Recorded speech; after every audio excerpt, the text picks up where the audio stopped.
It is very common for people to ask themselves whether they are actually the narcissist. This question has been asked of me by readers, listeners, people I have consulted with. It's actually quite an easy test. If you're asking that question of yourself, the answer is no, you are not a narcissist. This is why. As you know, I have categorized narcissists into 3 schools: lesser, mid-range, and greater, and there are 3 subdivisions within each of those schools. Now, the greater narcissist, having awareness of what he or she is, will never question, am I a narcissist? Why? Because he or she already knows the answer, therefore has no need to ask it of themselves. And in such circumstances, if that question is being asked, it means that you cannot be a greater narcissist because you would already know the answer to it. Of course, greater narcissists are extremely rare, being roughly 5% of all narcissists, and the vast majority are lesser and mid-range. Lesser and mid-range narcissists do not know what they are, cannot know what they are, and will never know what they are. Therefore, it follows that if you're questioning yourself, am I a narcissist? You can't be one, because a lesser or mid-range narcissist would never ask themselves that question. Now, you may have come across situations whereby someone has said, oh, I know that I'm a narcissist, or more usually, yes, I'm a narcissist, I manipulate people on a grand scale, I'm this Machiavellian superpower. Well, I admit to it, of course, but that's only because you don't know who I am. I do not admit to it in my private life. Why would I? Such an admission would be idiotic, and I'm no fool. Such an admission would hand power to the other individual, and I am not going to do that. I have to have control. I have to have that power. Where you have a situation that somebody appears to admit whether they are a narcissist, what you're dealing with is an individual who is actually most likely a mid-range narcissist, does not recognize it, and thinks they are something more. They think they are a greater.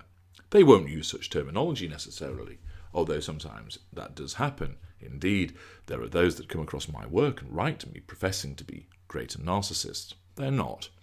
A greater narcissist would not contact me and make that point. Where you deal with somebody who thinks they're a narcissist and states as such, it's not a case of them questioning it. They will invariably state they know what they are. They don't. What they think is, they think they're a greater, when actually they're a mid-range narcissist. And again, that demonstrates that the narcissism of the mid-range narcissist does not allow him or her to see what they actually are. Therefore, if you think that you are a narcissist, you're not, because narcissism will not allow you to know it, save where you're a greater, and then you would know what you are, so you needn't ask the question. Narcissism is a complete self-defense mechanism, and lesser and mid-range narcissists are not allowed to know what they are, because the moment they find out, their self-defense mechanism would fail to work, because they would realise that there is a disconnect between what they think they are and what they actually are. They don't have the skill set to back it up. Greaters, it is different. We do. We have the natural ability to support the fuel matrices, to carry out the manipulations. Lesser and mid-range narcissists do not. Their narcissism does it for them, like an automatic pilot. And that is why they don't know what they are. Because if they knew what they were, they have to then think about it. That slows them down, means that they will not be effective. There will be huge chinks in the armour for them. Narcissism is a hermetically sealed, complete self-defense mechanism. And I will be discussing more of that in another video. But this is all about confirming to you that where you think that you are a narcissist, you're not. Now, you might say, well, HG, I recognise many of the things that you talk about as being applicable to me. Well, you may well do so. Here's why. Empathic people are not necessarily saints. You have narcissistic traits, but they are kept in place by your empathic traits. They do not run riot.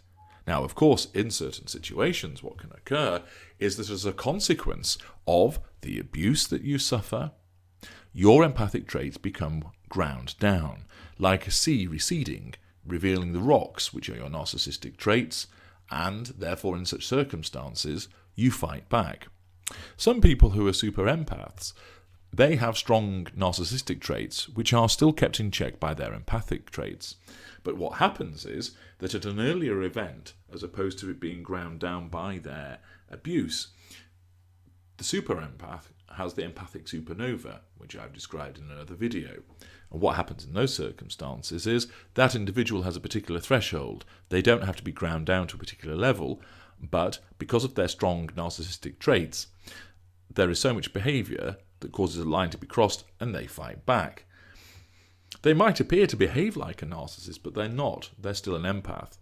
The super empath does not go and park his or her tanks on the lawn of another. They only defend themselves. Those empaths which are not super empaths will still fight back in situations where their empathic traits have been temporarily ground down, thus exposing their narcissistic traits. Pride, jealousy, for example, infidelity being another. And therefore you can behave in a way which is similar to a narcissist. You might find yourself responding with manipulations, but you have to think about that. You will think about a way where you attempt, of course it won't succeed for reasons I've explained elsewhere, but you will attempt to manipulate the narcissist. But you think about that. The narcissist, where lesser and mid-range, doesn't think about it. It's done instinctively. And therefore, that is again another distinguishing factor. You have to think about manipulation of the narcissist, if you even do that.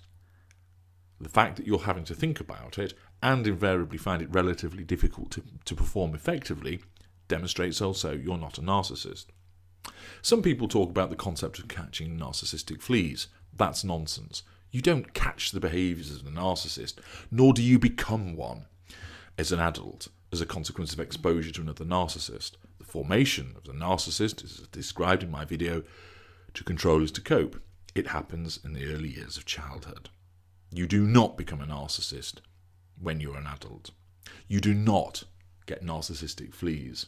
What happens is, in certain instances, because of the erosion of your empathic traits which keep your narcissistic traits in check, you may respond in a fashion which appears that you're behaving like the narcissist. Furthermore, of course, you may well find yourself in a situation whereby you're either called a narcissist by the actual narcissist, or you are accused of certain behaviours, and although the N word isn't used, you then go away and read it and think, well, hang on a second, I get accused of all of these behaviours by the person I thought was the narcissist, and therefore maybe I'm the narcissist because they say I do all of these things. Well, what you have to remember, of course, is from the narcissist's perspective, you, as the true victim, are the problem. You are viewed as the perpetrator. That is because you are not conforming with what the narcissist needs from his or her perspective. You are not submitting to control. You're not providing the fuel, or you're not providing it as a greater quality as you should be. And therefore, the narcissist inherently believes him or herself to be the victim, and that you are the aggressor. That means, therefore, through projection, you will be accused of certain behaviours. You will be accused as the one of giving the silent treatments, for example, or using a word salad. But you're not. But it seems that way from the narcissist.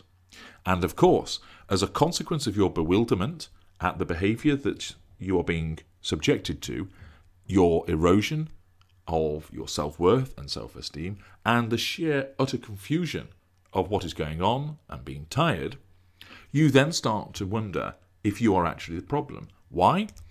Because you need an answer. You're an empath and you're a truth seeker, so you need to get an answer. The narcissist never ever thinks, am I the problem? The narcissism doesn't allow it.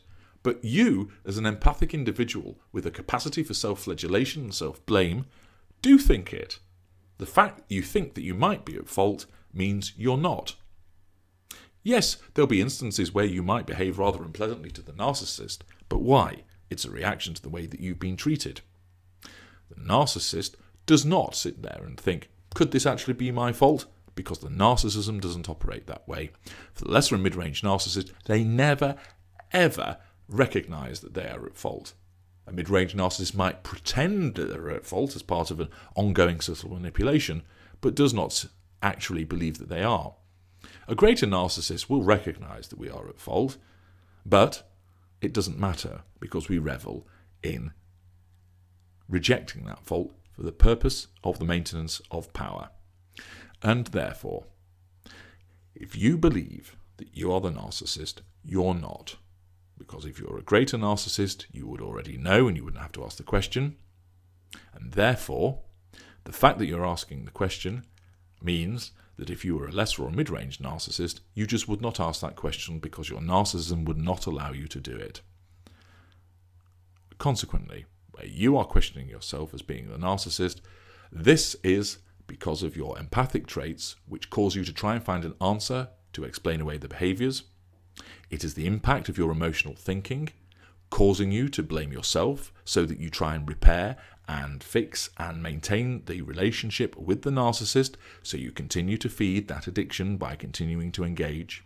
It is a consequence of your inability to think straight and objectively as a result of the abuse, the tiredness, the confusion and the bewilderment.